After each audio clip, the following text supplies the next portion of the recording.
সেই সময়ৰ কংগ্ৰেছৰ অপশাসনৰ বিৰুদ্ধে বিজেপিয়ে অসমৰ মাটিত আহি যিকেইটা মূল শ্লোগান দিছিলে, যেনেকৈ 16 মে'ৰ পিছত বিদেশী অসমৰ পৰা টালিটোপোলা বান্ধি যাব লাগিব, মূল্য বৃদ্ধি ৰোধ কৰিব, বৃহৎ নদীবান বন্ধ কৰিব, আৰু তাৰ সমান্তৰালভাৱে তেওঁলোকৰ মুখত আখৈ ফুটা দি ফুটা কথাটো আছিলে যে অসমৰ চুতীয়াকে ধৰি 6 জনগোষ্ঠীক জনজাতিকৰণ প্ৰদান কৰিব।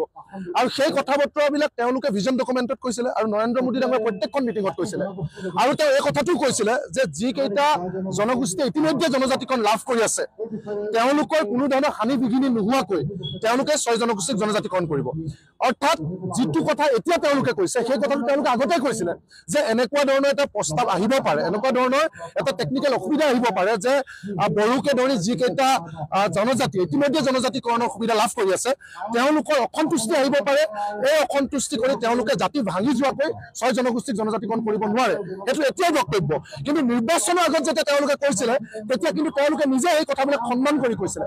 আজি যদি আপুনি জেপি নাড্ডা ডাঙৰীয়া, নৰেন্দ্ৰ মোদী ডাঙৰীয়াৰ, ৰাজনাথ সিং, অমিত শ্বাহ ডাঙৰীয়াৰ বক্তব্যবিলাক সেই সময়ত চাই তেওঁলোকে কৈছিলে যে আমি 6 জনগোষ্ঠীক ক্ষমতালৈ আহি 6 মাহৰ ভিতৰত জনজাতিকৰণ প্ৰদান কৰিম।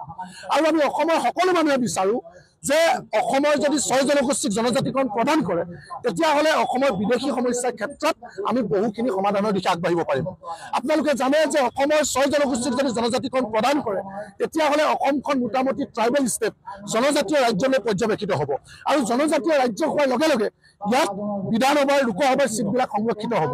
আৰু আমাৰ অসমৰ জনজাতীয় লোকসকলৰ কাৰণে এই চাকৰি বাকৰিবিলাক সংৰক্ষণ হ'ব। অসমৰ মাটি বহিৰাগত বনিয়াই কিনিব নোৱাৰিব।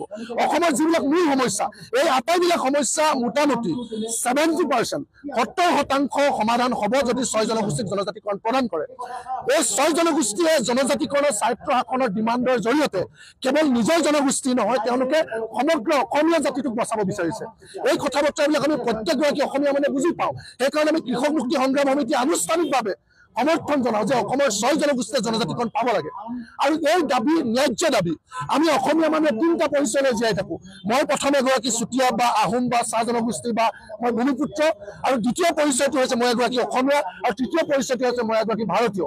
গতিকে মই জন্মসূত্ৰে 3টা পৰিচয় পাইছোঁ। গতিকে মোৰ প্ৰথম প্ৰশ্নটো মোৰ নিজৰ জনগোষ্ঠী বা জনজাতিটো। গতিকে এই জনজাতিটোক সুৰক্ষা প্ৰদান কৰা মোৰ প্ৰথম দায়িত্ব। গতিকে আমি কৃষক মুক্তিৰ মজিয়াত থাকিও আমি জনগোষ্ঠীৰ 6 জনগোষ্ঠীৰ জনজাতিকৰণৰ বিষয়টো আমি পূৰ্ণ মাত্ৰাৰে সমৰ্থন কৰোঁ। আৰু আমি ভাবোঁ যে 6 জনগোষ্ঠীক জনজাতিকৰণ কৰিলে অসমীয়া জাতি বাচিব। আৰু বাকী যিবিলাক চৰকাৰে আঁতৰাৰ কথা কৈ আছে এইবিলাক তেওঁলোকৰ পৰিকল্পিত। তেওঁলোকে ইচ্ছা কৰিলে 6 জনগোষ্ঠীক জনজাতিকৰণ প্ৰদান কৰিব পাৰে। তেওঁলোকে জম্মু কাশ্মীৰৰ পৰা 370 উঠাবৰ কাৰণে সংবিধান সংশোধন কৰিব পাৰে। তেওঁলোকে নিজৰ স্বাৰ্থৰ কাৰণে সংবিধান সংশোধন কৰিব পাৰে। এক দেশ, এক নিৰ্বাচন, এক সংস্কৃতি, এক ভাষা, এক ধৰ্ম কৰিব পাৰে, কিন্তু 6 জনগোষ্ঠীক জনজাতিকৰণ কৰিব নোৱাৰে। কিয়? তেওঁলোকে জানে যে জনজাতিসকলৰ হাতত যদি অধিক ক্ষমতা দিয়া হয় তেতিয়াহ'লে বিজেপিয়ে কেতিয়াও ভাগ ভাগৰ ৰাজনীতি কৰিব নোৱাৰিব আৰু কেতিয়াও তেওঁলোকে সাম্প্ৰদায়িক ৰাজনীতি কৰিব নোৱাৰিব। সেইকাৰণে তেওঁলোকে কেতিয়াও নিবিচাৰে যে 6 জনগোষ্ঠীক জনজাতিকৰণ কৰিব।